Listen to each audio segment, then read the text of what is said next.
Hello student, welcome to step up academy. तो इस video में स्वागत करता हूं मैं आप सभी का, क्योंकि इससे पहले वाले वीडियो में हम कंप्लीट कर चुके हैं civics chapter number 1 power sharing की कंप्लीट थ्योरी। तो सबसे पहले आप उस वीडियो को देखिए, उसके बाद आप इस वीडियो में एनसीईआरटी सॉल्यूशन को देखिए। देखो एनसीईआरटी सॉल्यूशन में हमेशा बोलता हूं हमें एनसीईआरटी सॉल्यूशन पूरे करने हैं। जितने चैप्टर हमारे बोर्ड में दिए गए हमें सबके एनसीईआरटी सॉल्यूशन करने हैं। उसके बाद आप अलग से क्वेश्चंस की प्रैक्टिस कर सकते हैं, कोई भी दिक्कत नहीं। तो चलिए स्टार्ट करते हैं सुंदर सा वीडियो। सबसे पहला civics power sharing NCERT solutions. सबसे पहला क्वेश्चन हमारे सामने आता है, क्या बोलो सर क्या है क्वेश्चन? क्वेश्चन में बोला गया है कि what are the different forms of, है ना, what are the different forms of power sharing in modern democracies, give an example of each of these.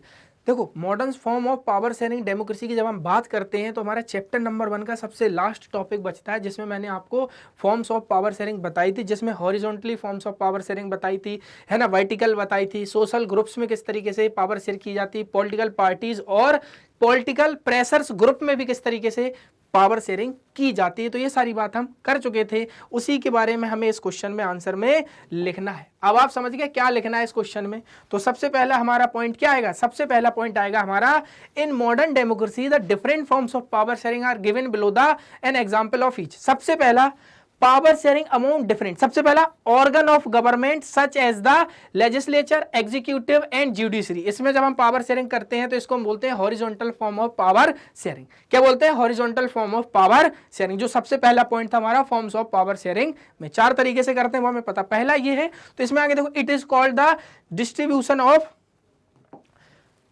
Power. कैसे? Horizontally. Horizontally distribution of power सबसे पहले वाले पॉइंट में हमें याद होना चाहिए, क्योंकि इसमें हम हॉरिजॉन्टली एक ही लेवल पर है ना, सभी के सभी, एग्जीक्यूटिव हो चाहे जुडिशरी हो चाहे लेजिस्लेचर हो। इसके आगे एग्जाम्पल में आप देख सकते हो कि इंडिया, हमारी कंट्री, हमारा प्यारा भारत, है ना, इसके अलावा enacts law, executes on implements then and judiciary check the. देखो क्या होता है, पार्लियामेंट में कोई भी लॉ बना, अब उसको एग्जीक्यूट करा है एग्जीक्यूटिव ने, अब जुडिशरी चेक कर रहा है कि वो दोनों प्रॉपर तरीके से वर्क कर पा रहे हैं या फिर नहीं, तभी तो हम इसको बोलते हैं चेक एंड बैलेंस सिस्टम। भी आपको याद रखना, तो हमें याद होना चाहिए पहले वाले में horizontally form of power sharing है, ठीक ना। इसके अलावा हमें ये पता होना चाहिए कि जुडिशरी कौन कौन है, एग्जीक्यूटिव कहाँ है, और इसके अलावा लेजिस्लेचर क्या है। तो इसकी बात भी हमने कर ली, तो एग्जाम्पल हमारा हमारी कंट्री का हो गया। तो पहला तरीका तो ये हो गया सर। दूसरा तरीका क्या था अब आपका? तो देखो दूसरे तरीके की जब हम बात करते हैं तो हम vertical form of power sharing कहते हैं, जैसे फेडरल गवर्नमेंट में हम याद रखते हैं। तो दूसरा तरीका था क्या? दूसरा तरीका था हमारा ये वाला, बोलो ये क्या था? तो power sharing among governments at different level. Different organs की बात की जाए, किस में की जाती है? Horizontal form of power sharing में। अब यहां पर डिफरेंट लेवल ऑफ गवर्नमेंट में जब हम बात करते हैं पावर शेयरिंग की, यानी पावर सेंट्रल, स्टेट और लोकल लेवल की जब हम बात की जाती है इसमें, तो सबसे पहला, there are governments at the national, state and local level. Government भैया नेशनल लेवल पे है, स्टेट लेवल पे है और लोकल लेवल से है। तो इसमें जब पावर शेयरिंग की जा रही है, क्योंकि ऊपर से पावर नीचे की साइड आ रही है, यानी डिसेंट्रलाइजेशन हो रहा है, उसी को बोलते हैं हम क्या क्या बोलते हैं? Organ of. नहीं, याद रख लेना, कई बार लोग कंफ्यूज हो जाते हैं, ये ऑर्गन वाला नहीं है, ये क्या है? डिफरेंट लेवल ऑफ गवर्नमेंट में जब हम पावर शेयरिंग करते हैं। Power are divided among these governments, जिसमें पावर को डिवाइड किया जाता है किस किस में? नेशनल, स्टेट और लोकल, चाहे आप बोल दो सेंट्रल, स्टेट, लोकल। अब यहाँ पे एग्जांपल बोल सकते हो, हमारी country India, there is a division of power between centre and states, there are 3 list. इसके अलावा लिस्ट दी गई, union list, state list, concurrent list. The residuary power will have not been include in the 3 list are with the central levels. देखो जब हमारी country में आप देखते हो लिस्ट भी दी जाती है, यूनियन लिस्ट, कॉन्करेंट लिस्ट, ये सारी लिस्ट हमने जो पढ़ रखी है, तो इसमें भी हमें बताया गया है किस तरीके से पावर शेयर की जाती है, उन सब की बात की जाती है। कुछ ऐसी चीज़ें होंगी जिसमें केवल सेंट्रल लॉ बनाएगा, कुछ ऐसी चीज़ें होंगी जिनमें केवल स्टेट लॉ बनाएगा, कुछ ये होगा जो लोकल लेवल पे बात की जाएगी। तो दूसरा तरीका था फॉर्म्स ऑफ पावर शेयरिंग में, क्या था? डिफरेंट लेवल पर जब पावर शेयर की जाती है हम उसकी बात करेंगे। अब आते हैं आगे, तो थर्ड पॉइंट है हमारा इसी में, power sharing among different social group. Different social groups में जब पावर शेयरिंग की जाती है, देखो जैसे ही जब ये आता है तो हमें एक चीज याद आनी चाहिए, इसका सबसे अच्छा एग्जांपल हमें बेल्जियम याद आता है कि बेल्जियम में किस तरीके से कम्युनिटी गवर्नमेंट बनाई जाती है, तो वहां पर किस तरीके से डिफरेंट सोशल ग्रुप में पावर शेयर की जाती है कि नहीं, हमने इसी चैप्टर में बहुत अच्छे से पढ़ रखा है। अब बोला गया है sometimes religious and linguistic group to share power. Religious धार्मिक ग्रुप होते हैं, कुछ भाषा के आधार पर जो ग्रुप्स होते हैं, टू शेयर पावर एज देखो अब क्या बोला जा रहा है? केस इन बेल्जियम, बेल्जियम की बात की जाएंगे, इज ए कम्युनिटी गवर्नमेंट। तो कम्युनिटी गवर्नमेंट किस में आ जाती है? सोशल ग्रुप्स में। पावर शेयरिंग में अगर बात की जाएगी तो डिफरेंट सोशल ग्रुप में बात आएगी, किसकी? कम्युनिटी वाली गवर्नमेंट की, जो कि हमने बेल्जियम में पढ़ रखी थी। जिसमें भैया फ्रेंच स्पीकिंग जो लोग होंगे उनके लिए एक अलग कम्युनिटी गवर्नमेंट होगी, जर्मन के लिए अलग होगी, डच के लिए एक अलग होगी। अगर उनको एजुकेशन से रिलेटेड कोई प्रॉब्लम है, उनकी लैंग्वेज से रिलेटेड कोई भी प्रॉब्लम है, तो अपनी वो गवर्नमेंट पे, कम्युनिटी गवर्नमेंट से जाके बात कर सकते हैं और उनसे रिलेटेड लॉ उनकी कम्युनिटी गवर्नमेंट बना सकती है। इन सब की बात की गई थी। अब बोला गया which is elected by people belonging to one language community no matter where they live. जरूरी नहीं है कि वो कंट्री में कहीं भी रह रहे हो, लेकिन अगर उनकी लैंग्वेज से रिलेटेड कोई भी बात आएगी तो वो अपनी कम्युनिटी गवर्नमेंट के पास जाएंगे। ये फर्क नहीं पड़ता वो कम्युनिटी में नॉर्थ पार्ट में रह रहे हैं कंट्री के, या साउथ पार्ट में, या ईस्ट पार्ट में, या फिर वेस्ट पार्ट में, उनकी जो गवर्नमेंट है, कम्युनिटी गवर्नमेंट, वो उनके पास जाएंगे। अब जैसे मैं बात कर लेता हूं बेल्जियम की, मान लो ये कंट्री है, ठीक है ना। कुछ लोग ऐसे होंगे जो क्या बोलते होंगे? फ्रेंच बोलते होंगे और डच वाले एरिया में रहते होंगे, और कुछ डच ऐसे होंगे जो फ्रेंच वाले एरिया में रहते होंगे। तो इन लोगों को प्रॉब्लम होगी तो क्या इधर उधर भागेंगे? नहीं, कहीं भी रहते हो उनकी एक गवर्नमेंट है जो फ्रेंच लैंग्वेज से रिलेटेड बात करेगी। उनकी जो फ्रेंच कम्युनिटी गवर्नमेंट होगी वो उनसे रिलेटेड बात करेगी। जरूरी नहीं वो कंट्री में कहीं भी रह रहे हो। इतनी बात क्लियर है। तो इसका एग्जांपल हम इस तरीके से लिख सकते हो। तो सच government enjoy power regarding culture, education and language related issue. तो इन चीजों से जब भी रिलेटेड इशू होते हैं तो आप अपनी कम्युनिटी गवर्नमेंट में जाके बात कर सकते हैं। इस चैप्टर में हमने इतनी बात कर रखी है। अब चलते हैं हम अगले पॉइंट पे। अभी हमारा एक और पॉइंट बचा है मॉडर्न डेमोक्रेसी में, जब हम फॉर्म्स ऑफ पावर शेयरिंग की बात करते हैं। जो सबसे लास्ट बचा है हमारा वो कौन सा है? वो है power sharing among political parties, pressure groups and movements. Different political parties, pressure group और मूवमेंट्स में जब पावर शेयरिंग की जाती है। In a democracy, political parties, pressure group and movement control or influence those in power. Sometimes power is shared by different political parties having different ideologies. Such alienation form coalition government. मैंने आपको इससे बहुत अच्छे से बता सकते हैं coalition government क्या होती है। जब आपको पता है, जब एक पॉलिटिकल पार्टी है दूसरी पॉलिटिकल पार्टी से, दोनों की आइडियोलॉजी अलग अलग है, लेकिन अब इन चुनाव में मेजोरिटी नहीं मिली तो दोनों आपस में आके जुड़ जाएंगे और क्या करेंगे? आफ्टर इलेक्शन जो मिलके गवर्नमेंट चला रहे हैं उसको कोलिशन गवर्नमेंट बोलते हैं। तो उसकी बात की जा रही है। जैसे कि अभी आप बीजेपी को देख सकते हो, जब पूर्ण बहुमत नहीं मिलता है इलेक्शन में तो वो क्या करते हैं? और भी पार्टी से सपोर्ट लेके अपनी गवर्नमेंट बना रहे हैं, तो उसको कोलिशन गवर्नमेंट की बात करेंगे। तो एक जो लास्ट हमारा बताता है मॉडर्न फॉर्म्स ऑफ डेमोक्रेसी में जब पावर शेयरिंग की बात की जाती है तो फोर्थ पॉइंट ये था कि पावर शेयरिंग किसमें की जाती है? पॉलिटिकल पार्टी, प्रेशर ग्रुप और मूवमेंट्स। तो इस क्वेश्चन का आंसर हमें इस तरीके से लिखना है। चलिए चलते हैं नेक्स्ट क्वेश्चन पे। अगला क्वेश्चन है स्टेट वन प्रूडेंशियल रीजन। हमें एक प्रूडेंशियल रीजन बताना है, एक प्रूडेंशियल रीजन बताना। प्रूडेंशियल रीजन का मतलब होता है समझदार कितने आप, है ना, आप कितने समझदार। समझदार वाला एक रीजन बताना है और एक बताना है हमें कौन सा? वन मोरल रीजन, यानी कि आप नैतिक कितने हैं। तो हमें दो रीजन बताने, एक प्रूडेंशियल रीजन और एक moral reason. Power sharing an example form of Indian context. हम अपने देश के कॉन्टेक्स्ट में उसके एग्जाम्पल के थ्रू भी ये सारी चीजों की बात करेंगे। तो सबसे पहला देखो, प्रूडेंशियल रीजन होता है समझदारी वाला रीजन। समझदारी वाला हमने पहले ही पढ़ा रखा है कि प्रूडेंशियल रीजन में पावर शेयरिंग क्या करता है? हेल्प करता है to reduce the conflict among different social groups. या डिफरेंट सोशल ग्रुप्स में जो अगर कॉन्फ्लिक्ट नहीं करना है, नहीं होंगे, तो हम क्या करते हैं? पावर शेयरिंग करते हैं। तो ये समझदारी वाला रीजन है।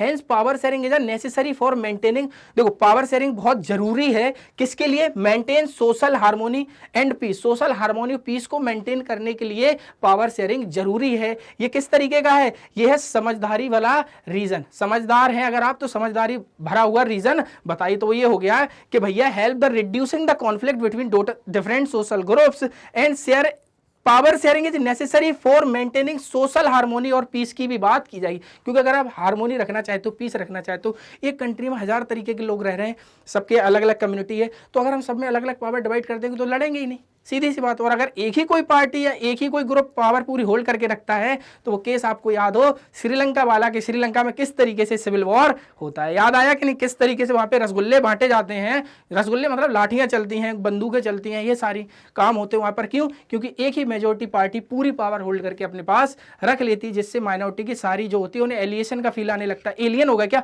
हाँ, एलियन का मतलब यही होता है, उन्हें ऐसा लगना लगता है कि ये देश तो हमारा है ही नहीं, हमसे रिलेटेड कोई भी बात की ही नहीं जा रही है। तो समझदारी वाला रीजन ये हो गया। अब इसका एग्जांपल में आप देख लो, जैसे रिजर्वेशन दिया जाता है seats for schedule caste and schedule tribe, this allow to weaker sections participate in the running of the government. Government को चलाने के लिए जो वीकर सेक्शंस के लोग हैं उनको भी कुछ ना कुछ पावर शेयर कर दी जाती है, जिससे भी वो पार्लियामेंट में आके और अपनी सोसाइटी से रिलेटेड जो भी इशू हैं उनकी बात करें। तो इससे क्या हुई हम एग्जाम्पल, तो ये समझदारी वाला रीजन था, यानी प्रूडेंशियल रीजन। अब आ जाते हैं हम नेक्स्ट रीजन पे।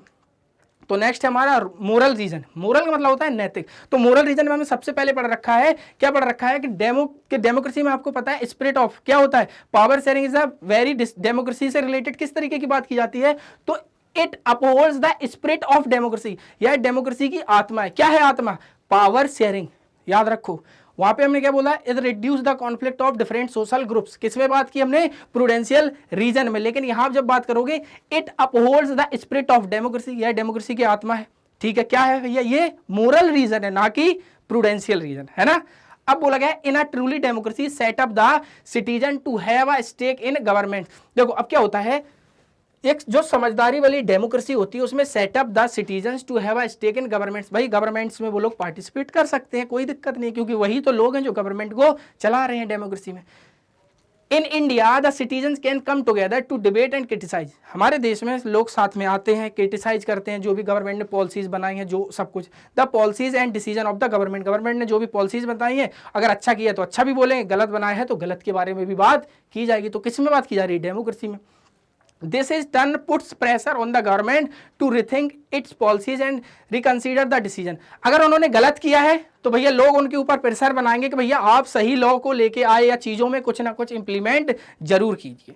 तो भैया इसकी बात की जा रही, तो मोरल रीजन ये हो गया और प्रूडेंशियल रीजन वो हो गया। प्रूडेंशियल मतलब समझदारी वाला रीजन। ओके, चलो चलते हैं हम अगले क्वेश्चन पे। ये लो, आफ्टर रीडिंग दिस चैप्टर, जब आपने पूरा चैप्टर पढ़ लिया, बोलो सर अभी तो पढ़ा नहीं, पढ़ लिया ना आपने वीडियो नंबर 1 में। देखो मैं आपको जितना भी पढ़ाऊं वो तो आप पूरा पढ़ ही लो।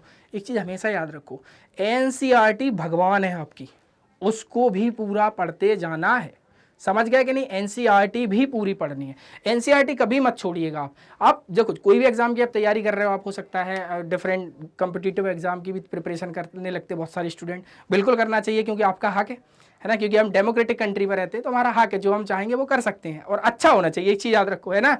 तो अब अगर जब आप एनसीईआरटी को पूरा प्रॉपर तरीके से नहीं पढ़ रहे हो तो दिक्कत है बेटा, क्योंकि एनसीईआरटी को पढ़ने के बाद आपको पूरी हर एक चीज़ की अंडरस्टैंडिंग हो जाती है कि किस तरीके से। अब बहुत सारे बच्चे लोगों को जब एनसीईआरटी पढ़ने में प्रॉब्लम होती है, कैसे पढ़ें, तो उसका वीडियो मैं बना ही चुका हूँ, आप उस वीडियो को जाके यूट्यूब चैनल पर देख सकते हैं। अब देखो, आफ्टर रीडिंग दिस चैप्टर, जब हमने चैप्टर पढ़ा, 3 स्टूडेंट हैं, उनने डिफरेंट अपने कंक्लूजन दिए।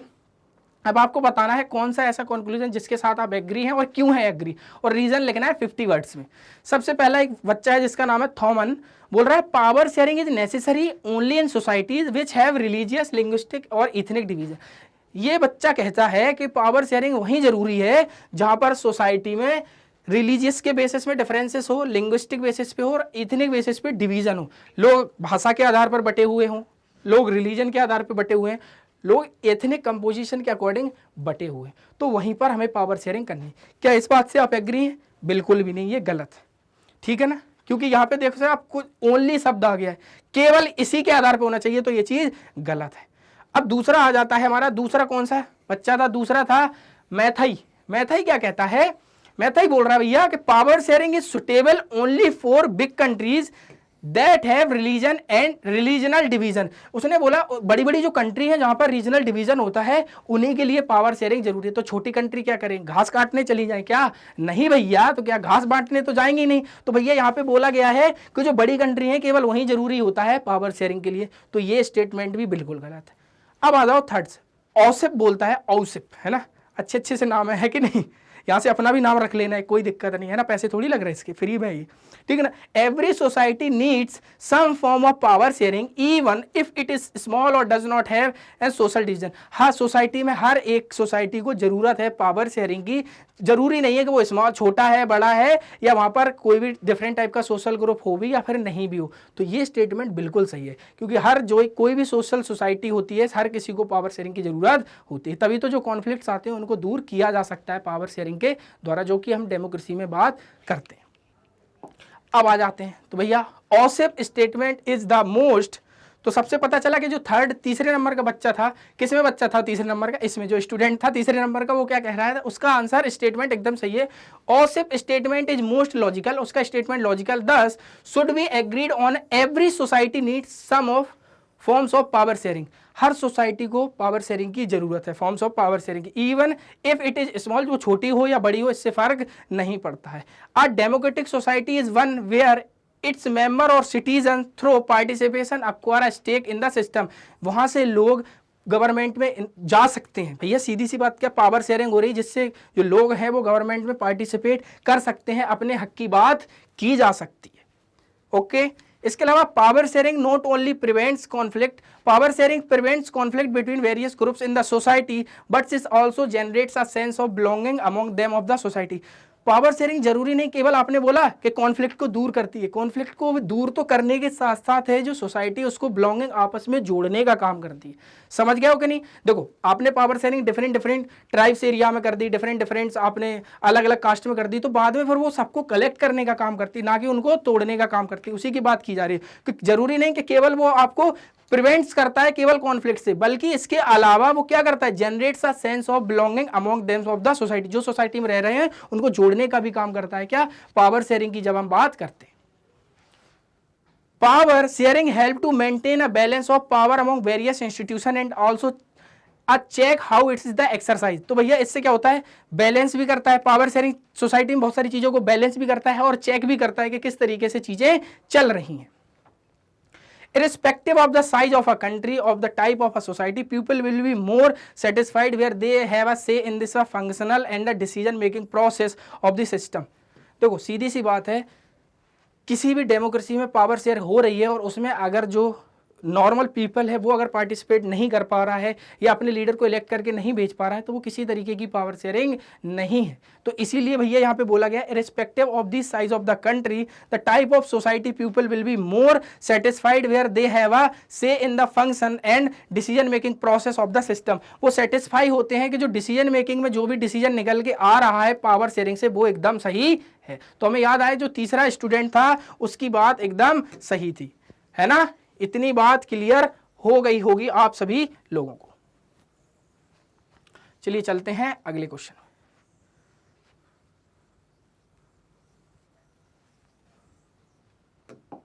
ये लो अगला question. The mayor of Merchtem a town near Brussels के पास एक गांव है जिसका नाम ये है, देखो प्रोनाउंसिएशन अलग इसलिए हो सकता है क्योंकि वहां का नाम वहां के प्रोनाउंसिएशन के अकॉर्डिंग हो, बेल्जियम के, है ना? तो ब्रुसेल्स के पास में एक नियर एक टाउन है, has defended a ban on speaking French in the town's school. He said that the ban would be help all non-Dutch speaker integrates in this Flemish town. Do you think that this measure is in keep with the spirit of Belgium's power sharing agreement arrangements? Give your reason in the 50 words में reason लिखना। देखो होता क्या है, एक ये town है Brussels के पास में, सुनना मेरी बात, फ्लेमिश रीजन है, वहाँ पे ज़्यादातर डच लोग रह रहे हैं। अब भैया जो वहाँ पर एक मेयर थे उनने कहा कि भैया यहाँ पे फ्रेंच स्पीकिंग, फ्रेंच से रिलेटेड कोई भी बात की ही नहीं जाएगी, जो सब कुछ है डच से ही रिलेटेड बात की जाएगी। अब आप यहाँ पे क्या कर रहे हो, फ्लेमिश रीजन है, डच स्पीकिंग पॉपुलेशन है, लेकिन वहाँ पर कुछ कैसी भी रह रही है, फ्रेंच स्पीकिंग पॉपुलेशन भी रह रही है, लेकिन जो वहाँ के मेयर है वो कह रहे हैं नहीं भैया स्कूल हो कुछ भी हो यहाँ पर चलेगा। तो किसकी बात चलेगी, केवल किसकी बात चलेगी, किसकी चलेगी, डच स्पीकिंग पीपल की चलेगी। तो आप जबरदस्ती इंपोज कर रहे हो किसी के ऊपर फोर्सफुली कि नहीं आपको डच ही पढ़नी पड़ेगी, आप फ्रेंच की बात नहीं कर सकते। तो ये जो मॉडल है, तो जो बेल्जियम का मॉडल था अकोमोडेशन का, क्या उसको फॉलो कर रहा है? बिल्कुल नहीं कर रहा है, क्योंकि उसका जो भी स्ट्रक्चर था उसको ये खत्म कर रहे हैं। कौन? मेयर साहब हैं, कहाँ के? उसी कंट्री के हैं जिस कंट्री की बात की जा रही है। तो देखो, no this measure is not in keeping with Belgium's power sharing agreement arrangements. क्यों नहीं है अरेंजमेंट्स? क्योंकि आपको पता है कि किस तरीके से वहां पर अकोमोडेशन के मॉडल को माना जाता है और हर किसी कम्युनिटी की बात की जाती है। बेल्जियम में जब पावर शेयरिंग की जाती है डिफरेंट लिंग्विस्टिक ग्रुप्स में, आपने देखा कम्युनिटी गवर्नमेंट बनती है ना, सेंट्रल लेवल पर भी डिफरेंट इक्वल तरीके से पावर शेयर की जाती है, स्टेट पे भी की जाती है, उनकी जो कैपिटल सिटी है ब्रुसेल्स उसमें भी पावर शेयरिंग कितनी अच्छी तरीके से की जाती है। तो इन सब की बात की जा रही है। तो ये जो इन्होंने बोला इनके मेयर ने वो गलत है, क्योंकि आप क्या कर रहे हो, जबरदस्ती जो दूसरी माइनॉरिटी कम्युनिटी है उसके ऊपर इम्पोज कर रहे हो कि नहीं ऐसा नहीं होगा, जो कि बिल्कुल गलत है। अब देखो बोला गया this measure is not in keeping with Belgium power sharing arrangements. The arrangement seek to maintain peace between the French and Dutch speaking communities by balancing French the mayor will cause will civil unrest. Civil unrest का मतलब होता है भैया देखो, जब आप किसी भी चीज को जबरदस्ती इंपोज करोगे तो वहां के जो सिविलियंस होंगे, हो सकता है डच भी बोल रहे हैं, कुछ फ्रेंच भी बोल रहे हैं, तो आप डच की बात मान रहे हो, फ्रेंच की मान ले रहे हैं, तो क्या हो सकता है, लड़ाई हो सकती है।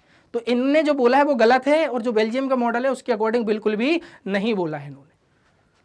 Both the language should be made accepted in the town's school. This bilingual education system will be a better way in integrate the people of the town. अब देखो क्या होगा, इंटीग्रेट का मतलब होता है एकीकृत करना या जोड़ना। अब एक बात बताओ, जब आप केवल डच लोगों की बात करोगे तो फ्रेंच लोग क्या यहाँ भट्टा खाने आएंगे क्या? मतलब भट्टा मतलब बैगन, है ना, देसी शब्द होता है भट्टा, है ना। देखो तो क्या बैगन खाने आएंगे? नहीं आएंगे भैया। क्यों? क्योंकि सीधी सी बात है कि आप केवल एक कम्युनिटी की बात कर रहे हो, दूसरी कम्युनिटी को आप कोई भी बात मान ही नहीं रहे हो। तो वही बात की जा रही है कि दोनों लैंग्वेजेस का प्रॉपर तरीके से बात की जाए, स्कूल में दोनों बाइलिंगुअल एजुकेशन सिस्टम फॉलो किया जाए, तो दोनों आपस में आके सेंस ऑफ कलेक्टिव बिलोंगनेस से बात करेंगे, आपस में जुड़ा हुआ महसूस करेंगे। इसलिए भैया इनके मेयर थे सस्ते आदमी, तो उन्होंने इस तरीके की बात की, ऐसी बात बिल्कुल भी गलत है। तो इतनी बात क्लियर होगी। चलो चलते हैं अगले क्वेश्चन पे। अब देखो एक चीज हमें ये दी गई, read the following passage and pick out any one of the prudential reason from the power sharing offered in this. Passage दिया गया है, इसमें से एक कोई भी एक हमें प्रूडेंशियल रीजन बताना है पावर शेयरिंग का। देखो सबसे पहला, we need to give more power to the panchayat to realise that dream of Mahatma Gandhi and the hope of the makers of our constitution. भैया इसमें बोला गया है कि हमें पावर शेयरिंग पंचायत को दे देनी चाहिए, क्योंकि महात्मा गांधी का ऐसा सपना था। ठीक है भैया, पढ़ लिया हमने। Panchayat raj establish through democracy, it restore power to only place where power belong in a democracy in the hands of the people. Give power to panchayat is also way to reduce corruption and increase administrative efficiency. When people participate in the planning and implementation of development scheme, they would naturally exercise greater control over these schemes. This would eliminate the corrupt middleman. Thus, panchayat Raj will strengthen the foundation of the our democracy. देखो जब आपने पूरी कथा पढ़ ली, अब एक चीज बताना, सुनना, जब आपने पूरा पढ़ लिया, अब सबसे पहले एक चीज आपके दिमाग में आना चाहिए, प्रूडेंशियल रीजन बोला गया, यानी समझदारी वाला रीजन। अब समझदारी वाला रीजन क्या हो सकता है कि जब आप पावर शेयरिंग पंचायत के लेवल पर कर दोगे तो इससे क्या होगा, क्या होगा इससे, आप खुद सोचो, इससे क्या होगा, क्या होगा जब आप पंचायत के लेवल पर पावर को दे दोगे तो इससे क्या होगा। जब आप ये पूरा पैसेज पढ़ लो तो सबसे पहला क्वेश्चन पूछो, ऐसा क्या होगा कि अगर हम पावर को दे देंगे तो समझदारी वाला रीजन क्या होगा। तो आपको याद आना चाहिए कि देखो, giving power to panchayat is also a way to reduce corruption and increase administration efficiency. भैया सीधा सा मतलब यही होगा प्रूडेंशियल रीजन में। देखो ऊपर जो बात की गई है, देखो एक चीज याद रखो, ऊपर जो बात की गई वो डेमोक्रेसी से रिलेटेड बात की जा रही, महात्मा गांधी का विजन था, वो बात प्रूडेंशियल रीजन की नहीं है, वो है मोरल रीजन की बात। किसकी है? मोरल रीजन की बात की जा रही है। इसलिए ये ऊपर वाले में से हमें कोई भी मोरल रीजन मिल रहा है, प्रूडेंशियल रीजन नहीं। तो प्रूडेंशियल रीजन यहाँ पे आप निकाल सकते हो, giving power to panchayat is also a way to reduce corruption and increase administration efficiency. इतनी बात क्लियर है। तो अब आ जाओ इसके आगे, ये ऑप्शन में आप और लिख सकते हो, हमसे एक ही बोला गया था, आप और भी लिख सकते हो। सबसे पहले रिड्यूसिंग करप्शन, करप्शन कम होगा किसमें, प्रूडेंशियल रीजन या मोरल रीजन, प्रूडेंशियल रीजन में। तो प्रूडेंशियल रीजन में reducing corruption by giving power into the hands of the people and thus making the responsible for their own decision. Increasing administrative efficiency by delegating the decision making function to the people affected by it. Improving the efficiency of the system by reducing the number of middlemen and transferring the planning and implementation to the people concerned through the panchayat. बीच वाले बिचौलियों को हटा दिया जाए, direct panchayat को power दे दी जाए, तो वो अपने हिसाब से अपने अकॉर्डिंग अपना काम प्रॉपर तरीके से कर सकती है, उसी की बात की जा सकती है। और इसमें बोला गया था प्रूडेंशियल रीजन। ये देखो भैया अगला क्वेश्चन। अब अगला क्वेश्चन क्या है हमारा, तो ये भी थोड़ा सस्ता ही क्वेश्चन है, ज़्यादा महंगा क्वेश्चन तो है नहीं। सस्ता क्वेश्चन मतलब अच्छा क्वेश्चन है ना, सस्ते का मतलब ये नहीं होता है।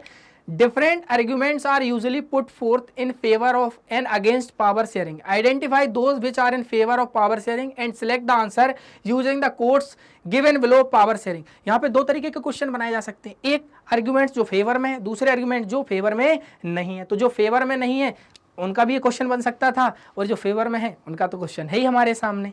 तो सबसे पहला है कि कौन से आर्ग्यूमेंट्स फेवर में है फॉर्म्स ऑफ पावर शेयरिंग से, है ना, पावर शेयरिंग से रिलेटेड। तो ठीक है, सबसे पहला reduce conflict among the different communities. क्या ये बात सही है?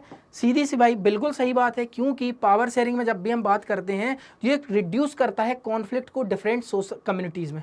ये बात एकदम सही है, यानी पहला वाला एकदम सही हो जाएगा। दूसरा बोला गया decrease the possibility of arbitrariness. देखो आर्बिट्रेरीनेस का मतलब होता है मन चाहा अपने हिसाब से कुछ भी करना, तो ये उसकी भी पॉसिबिलिटी को डिक्रीज करता है पावर शेयरिंग। तो ये बात भी एकदम सही हो गई। आगे बोला डिले डिसीजन मेकिंग प्रोसेस। हट, ये सस्ता आदमी की नहीं, ये गलत है। डिले डिसीजन मेकिंग प्रोसेस तो गलत हो गया ना भैया, पावर शेयरिंग में डिले डिसीजन प्रोसेस होगा तो फिर कैसे माना जाएगा इसको, तो ये तो गलत है। आगे बोला गया अकोमोडेट डाइवर्सिटी, तो डाइवर्सिटी जैसे आपने बेल्जियम के केस में देखा अकोमोडेट डाइवर्सिटी को अकोमोडेट करता है, ये बात भी सही है। इंक्रीज इंस्टेबिलिटी एंड डाइवर्सिनेस डिवीजननेस, इंक्रीज करता है इंस्टेबिलिटी को और डिवीजननेस को, नहीं भैया पावर शेयरिंग में अगर ऐसा होता तो फिर की ही क्यों जाती, ये भी गलत है। अब आता है promotes peoples participation in government, बिल्कुल सही बात है। पावर शेयरिंग क्या करता है, प्रमोट्स करता है पीपल्स को, किसके लिए, गवर्नमेंट में पार्टिसिपेट करने के लिए, तो ये बात भी एकदम सही है। Undermines the unity of a country, country की जो यूनिटी होती है उसको अनदेखा कर देता है या अंडरमाइंस कर देता है, तो ये बात तो गलत है। अब कौन कौन से सही थे, ए सही था और बी सही था, डी सही था और एफ सही था। ए बी डी एफ यानी ऑप्शन ए हमारा सही हो जाएगा, ऑप्शन ए एकदम करेक्ट हो जाता है। लेकिन यही अगर दूसरा क्वेश्चन पूछ लिया जाता है कि फेवर में नहीं है, अगर अगेंस्ट में पूछ लिया जाता तो फिर आंसर क्या होता हमारा, अगेंस्ट में पूछ लिया जाता तो फिर आंसर होता है सी, ई और जी। समझ गए, तो दो तरीके के क्वेश्चन हो सकते थे, दोनों के दोनों आपके सामने। चलिए चलते हैं अगले क्वेश्चन पे।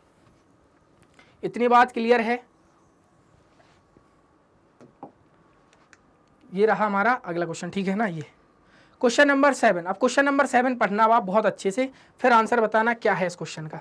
सबसे पहला, in Belgium the Dutch speaking majority people try to impose their domination on the minority French speaking community, क्या ऐसी बात की गई थी जब हमने पढ़ा है, बिल्कुल भी नहीं। श्रीलंका वाले केस में सही हो सकती थी जहां पर सिन्हाला और तमिल्स की बात की जाती, लेकिन बेल्जियम में तो ऐसा कुछ भी नहीं होता। यहाँ पे बोला गया कि भैया वो इम्पोज कर रहे थे, है ना, Dutch speaking majority people try to impose कर रहे थे डोमिनेशन किसके ऊपर, जो माइनॉरिटी फ्रेंच स्पीकिंग कम्युनिटी थी उसके ऊपर, इसलिए ये गलत है। पहला तो गलत हो गया। तो देखो दो ऑप्शन तो आपके वैसे ही हट गए, ए और बी। समझ गए, तो नहीं तो जब आप क्वेश्चन को अटेम्प्ट करें अपने एग्जाम में तो ये भी देख लिया करें, अगर एक ऑप्शन अगर हट गया तो उसको भी देख लिया करें, तो दो ऑप्शन तो वैसे ही हट गए थे। आगे बोला गया है, in Sri Lanka the policies of government sought to ensure the dominance of the Sinhala speaker majority, बिल्कुल सही बात है भैया। वहां पे जो गवर्नमेंट थी वो मेन पावर में सिन्हाला लीडर्स थे, तो उन्हीं की पावर में गवर्नमेंट थी, तो वो क्या करते थे, वो मेजोरिटी में रहते थे, तो डोमिनेंस करते थे, किनके, तमिल्स के ऊपर दिखा देते थे भैया हम पावर में हैं, जो हम बोलेंगे वही आपको मानना पड़ेगा। तो ये तो बी तो सही है। अब आगे बोला गया है, the Tamil in Sri Lanka demand the federal arrangements of power sharing to protect their culture language and equality of opportunity in the education and jobs. तो सीधी सी बात है, इन्होंने फेडरल अरेंजमेंट्स मांगा था। फेडरल अरेंजमेंट्स का मतलब होता है सेंट्रल से पावर स्टेट, स्टेट से पावर लोकल लेवल पर जब प्रोवाइड की जाए। तो भैया ये लोग बोल रहे थे कि हमें भैया अपने फेडरल अरेंजमेंट्स दे दीजिए, जिससे हम क्या होगा, हम प्रोटेक्ट कर लेंगे। कौन बोल रहे थे, तमिल बोल रहे थे, सिन्हाला से अपने कल्चर को, लैंग्वेज को और इक्वलिटी और अपॉर्चुनिटी एजुकेशन और जॉब्स में हम उसको क्या कर लेंगे भैया, अपने हिसाब से देख लेंगे, उसमें कोई भी दिक्कत नहीं है। द ट्रांसफॉर्मेशन, तो ये बात क्या है, ये एकदम सही बात है, यानी कि सी भी सही है। The transformation of Belgium from unitary government to a federal one prevent a possible division of the country on linguistic lines, बिल्कुल सही बात है। The transformation of Belgium from unitary government to a federal one prevented a possible division of a country on the linguistic line. Linguistic line के basis पे आपने देखा Belgium में किस तरीके से जो डिफरेंट कम्युनिटीज थी, अलग अलग डाइवर्सिटीज थी, उन सबको जोड़ के किस तरीके से उन्होंने अपनी कंट्री में जो भी गवर्नमेंट थी उसको रन किया है। तो उसी की बात, तो ये बात भी एकदम सही है लिंग्विस्टिक लाइन की। तो यानी कि बी सी और डी, बी सी डी यानी ऑप्शन डी हमारा एकदम सही हो जाएगा, कोई भी दिक्कत नहीं है। चलिए चलते हैं अगले क्वेश्चन पे। इतनी बात क्लियर है कि नहीं सभी को? कोई भी डाउट हो आप कमेंट सेक्शन में पूछ सकते हो, है ना। चलिए चलते हैं अगले क्वेश्चन पे। ये रहा आपका अगला क्वेश्चन। देखो, मैच द लिस्ट। अब मैच करना है लिस्ट को, तो भैया मैच कर लेते हैं सब जल्दी से। सबसे पहले आपको देखो इसमें, जब देखो सबसे पहला एक चीज याद करो, पावर शेयर्ड बाय 2 और मोर पॉलिटिकल पार्टीज। जब पावर शेयर की जाती है 2 और 2 से ज्यादा पॉलिटिकल पार्टीज में, तो वो कौन सी गवर्नमेंट होती है? बहुत अच्छे से पढ़ा रखा भैया, कोलिएशन गवर्नमेंट होती है जो आफ्टर इलेक्शन बनती है।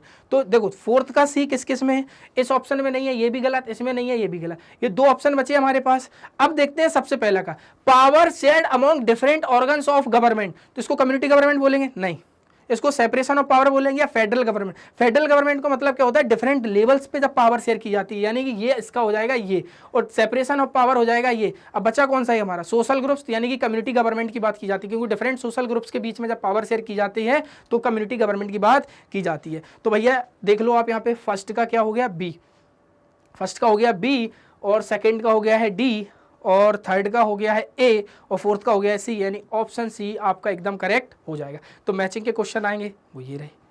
चलो अब हम चलते हैं नेक्स्ट क्वेश्चन पे, चलिए जल्दी से। अगला क्वेश्चन रहा हमारा ये question number 9। Consider the following two statement on power sharing and select the answer using the quotes given below. ठीक है, दो हमें स्टेटमेंट दिए गए हैं, दोनों को पढ़ के बताना है कौन सही है कौन सा गलत है। सबसे पहला, power sharing is good for democracy. बिल्कुल सही बात है, अगर डेमोक्रेसी में पावर शेयरिंग नहीं होगी तो वो काहे की डेमोक्रेसी, समझ गए। तो पहली बात तो एकदम सही कि पावर शेयरिंग गुड है डेमोक्रेसी के लिए, तो power sharing is good for democracy, democracy के लिए अच्छा है पावर शेयरिंग, बिल्कुल सही बात है।